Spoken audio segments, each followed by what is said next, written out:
కొడుకు అని చెప్పుకోవడానికి సిగ్గుగా లేదా? రాజశేఖర రెడ్డి గారి కొడుకు అని ఆయన పేరు ఛార్జ్ షీట్లో పెట్టించింది మీరు కాదా?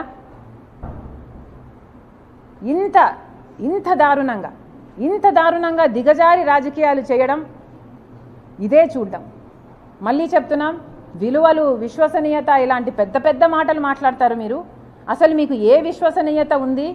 మీ విలువల గురించి ఒక్కసారి ఆలోచన చేసుకోండి. సాక్షి రాజశేఖర రెడ్డి గారి తమ్ముడైన వివేకానంద రెడ్డి గారిని సాక్షిలో దూషించడానికి ఎలా వాడుకున్నారు? మీకు ఆ విలువలు ఉన్నవి? పైనేమో రాజశేఖర రెడ్డి గారి ఫోటో, కిందేమో వివేకానంద రెడ్డి గారి క్యారెక్టర్ అసాసినేషన్. మీకు ఆ విలువలు ఉన్నవి? ఇంటర్వ్యూలో కూర్చొని జగన్మోహన్ రెడ్డి గారు వివేకానంద రెడ్డి గారి గురించి మాట్లాడుతూ ఆయన పర్సనల్ లైఫ్ గురించి పదే పదే మాట్లాడతాడు తప్పితే ఒక్క మంచి మాటనా చెప్పే మనసు రాలేదు జగన్మోహన్ రెడ్డి గారికి. మీకు విలువలు ఉన్నట్టు అనుకోవాలా? వివేకానంద రెడ్డి గారు మీ చిన్నాన్న కాదా? రాజశేఖర రెడ్డి గారికి తమ్ముడు కాదా? ఆఖరి రోజు వరకు అవినాష్ రెడ్డి కోసం ప్రచారం చేయలేదా? వైసీపీ కోసం ప్రచారం చేయలేదా?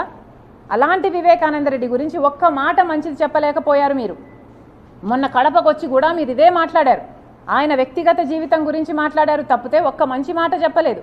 వ్యక్తిగత జీవితం మీరు మాట్లాడే ముందు 2 రోజుల ముందు సోషల్ మీడియాలో ఆయన వ్యక్తిగత జీవితం గురించి వీడియోలు వైరల్ అవుతూనే ఉన్నాయి.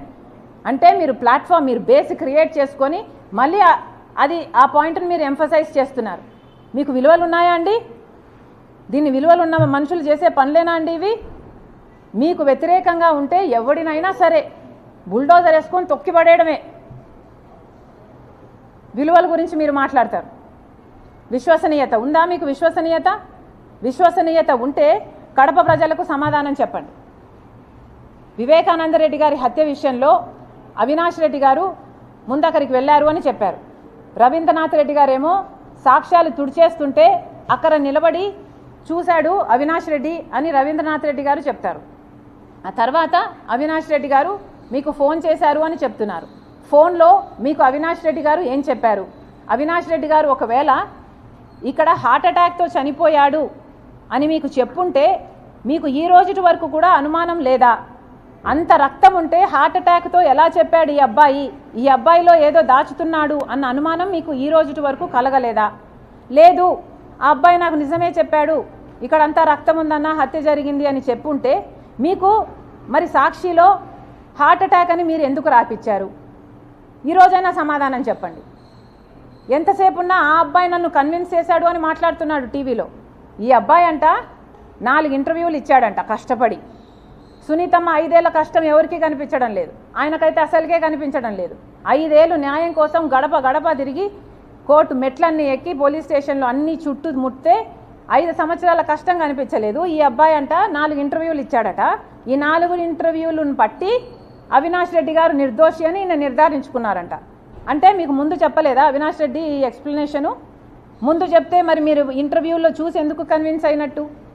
అయినా మీరెవరండి కన్విన్స్ కావడానికి? మీరు కన్విన్స్ అయితే ఎంత, కన్విన్స్ అవ్వకపోతే ఎంత? కన్విన్స్ కావాల్సింది ఎవరండి? ఇన్వెస్టిగేటివ్ ఏజెన్సీ, జడ్జిలు కదా. మరి మిమ్మల్ని కన్విన్స్ చేసిన అవినాష్ రెడ్డి సిబిఐని ఎందుకు కన్విన్స్ చేయలేకుండా ఉన్నాడు?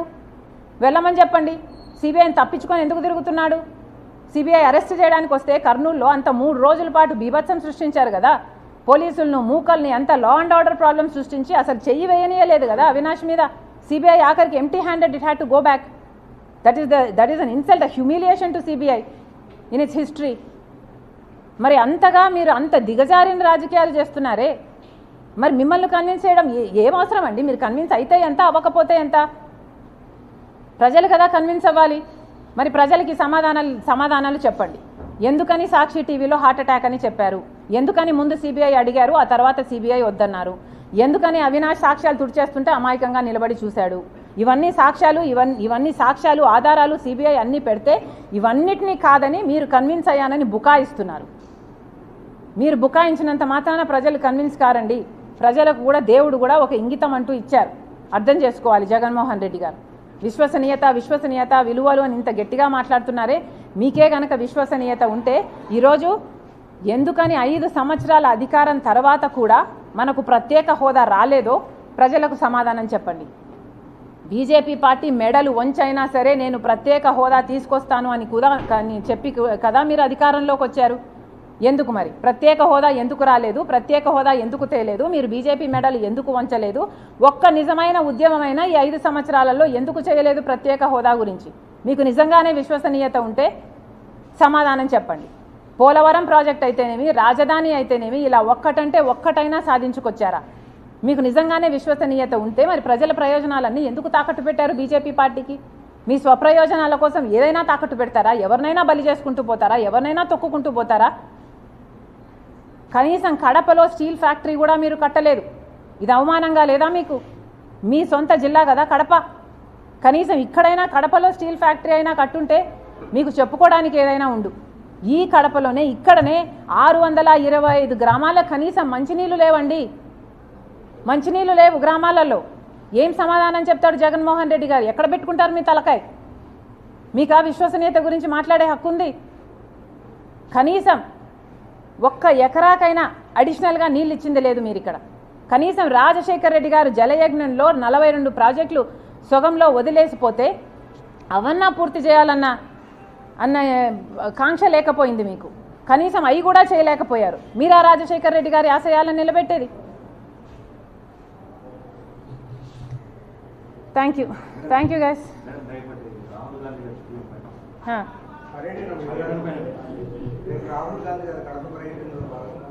భాగంగా వస్తున్నారు. ఓకే, ఫస్ట్ ల్యాండ్ అవ్వగానే ఇడుపులపాయకు వస్తున్నారు. వైఎస్ఆర్ ఘాట్ దగ్గర వైఎస్ఆర్ గారికి నివాళులు అర్పించిన తర్వాత కడపలో పబ్లిక్ మీటింగ్ ఉంది. పబ్లిక్ మీటింగ్లో జనాల్ని అడ్రస్ చేసిన తర్వాత వెళ్ళిపోతారు.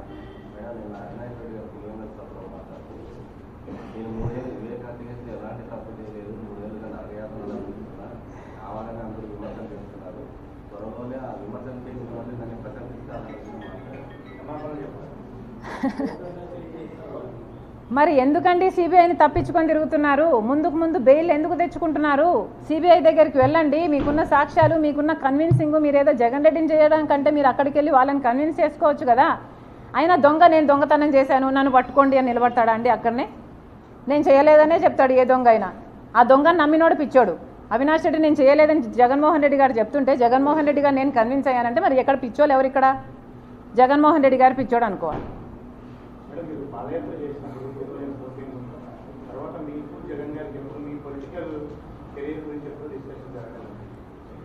అమ్మా, నేను పాలిటిక్స్లోకి రావాలి అన్న కోరిక నాకు కాదు కానీ మిగతా అందరికీ చాలామందికి ఉంది. ఈ పాప పాలిటిక్స్లో షైన్ అవుతుంది, ఈ పాప నీకు బలం అవుతుంది, ఈ పాప పార్టీకి మంచిది అవుతుంది అన్న ఒపీనియన్ను జగన్మోహన్ రెడ్డి గారికి వందల సంఖ్యల్లో చేస్తుంటారు. అమ్మ కూడా చేసింది. అమ్మకు కూడా జగన్మోహన్ రెడ్డి గారు నన్ను ఎంపీని చేస్తాను అని మాటిచ్చారు. తర్వాత అమ్మ అడుగుతూ వచ్చింది తప్ప ఎంపీని చెయ్యి అని నేను ఒక్కరోజు కూడా జగన్మోహన్ రెడ్డి గారిని నాకు ఈ పదవి ఇమ్మనని కానీ నాకు ఈ పోస్టు అని కానీ నేను ఒక్కరోజు కూడా నా నోరు తెరిచి అడిగిన పాపాన పోలేదు. ఎందుకంటే నాకు తెలుసు ఆయనకి ఇష్టం లేదు అని. ఏదైనా అన్నకి ఇష్టం లేదులే, అన్నకు వదిలేద్దాంలే, అన్న అడిగాడు చేద్దాంలే, అన్న కోసంలే, అన్న అని పిచ్చి పట్టిన దాని మాదిరి నేను చేశాను.